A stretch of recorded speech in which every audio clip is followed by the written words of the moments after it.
We've got a mob of senators in there at the moment that are holding a Senate inquiry into the RFA legislation.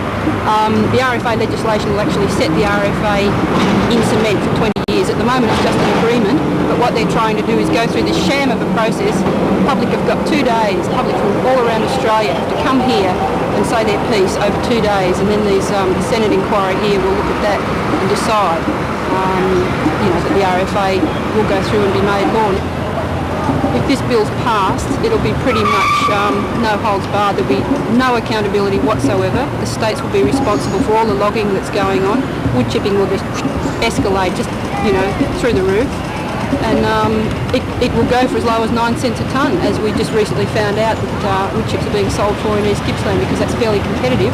And I think that will set the scene for wood chip sales, export wood chip sales right around the country. And the RFA is going to be endorsing that. What are the implications for timber workers if the legislation gets passed? Well, the implication will be that the great opportunity to increase the amount of jobs that are available or could be produced in this industry will be lost, and while we'll have resource security, we won't have job security, and that's what we require. We need to see that resource security is part of a comprehensive plan, industry plan to deliver jobs.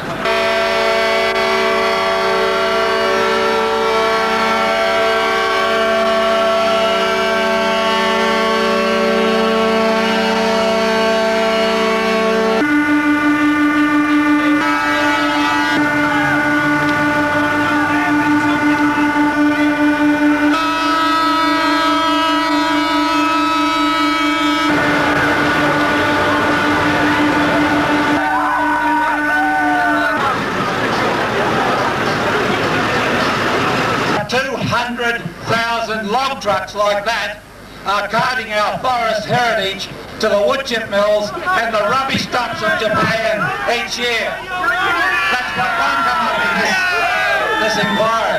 And as to you people who are concerned about jobs in the forest, it's the wood chip corporations who put you out of jobs. And one thing this inquiry has already discovered is, despite the regional forest agreements which are supposed to stop the loss of jobs, more than 200 jobs have been lost in Tasmania since the regional forest agreement was signed.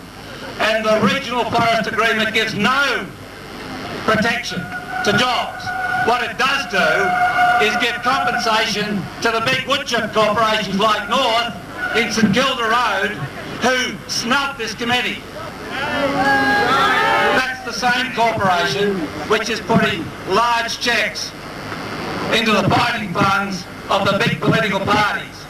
And that's an essential part of the equation which says, despite the fact that 70 to 80% of Australian citizens want our native forest and their wildlife protected, these regional forest agreements allow them to go to the slaughter at the great Australian history when we have less left than ever before in history. It is a shameful process. Having said that, I want to congratulate you. We heard you in the inquiry. I saw the heads bowed in embarrassment from people in that inquiry room. I urge you to keep fighting until what's left of Australia's wild forests are protected forever.